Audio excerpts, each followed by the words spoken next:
Une mise en garde à présent. Vous avez peut-être déjà consulté des avis et critiques publiés sur le net, et cela avant de réserver un hôtel ou d'acheter un bouquin. Eh bien, sachez que ces avis sont parfois tout sauf authentiques et sincères. La preuve avec les aveux d'un Américain grassement payé pour publier des avis positifs sur des livres qu'il ne lisait parfois même pas. Dès lors, peut-on encore faire confiance aux critiques sur la toile? Réponse tout en nuances avec Quentin Warlop. Réserver une chambre d'hôtel à Bruxelles ou ailleurs dans le monde, acheter un bouquin sur Internet, aujourd'hui rien de plus facile, car des sites spécialisés vous aident, vous orientent, grâce à des commentaires ou des critiques. Alors pour séduire, certains n'hésitent pas à mettre en ligne de faux commentaires, histoire de ramener des clients potentiels.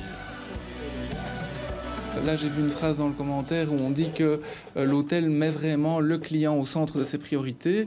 C'est clairement du vocabulaire de marketeur qu'on utilise le matin, que les chefs d'équipe utilisent même le matin entre eux pour parler au personnel. N'oubliez pas, client au centre des préoccupations, etc. Et c'est pas un vocabulaire finalement d'utilisateur lambda qui va venir, je vais dire, critiquer positivement un hôtel. C'est un petit peu suspect, effectivement.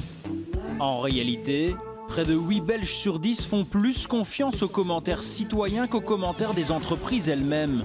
Ici, on est spécialisé dans la réputation des clients sur Internet. Alors cette problématique des faux commentaires, ils y sont confrontés tous les jours. Aujourd'hui, les entreprises cherchent bien entendu à avoir des visiteurs sur le site Internet avec Google, Facebook et tous les autres moyens. Mais ce n'est plus seulement l'enjeu. Il faut également les convertir en clients, ces visiteurs.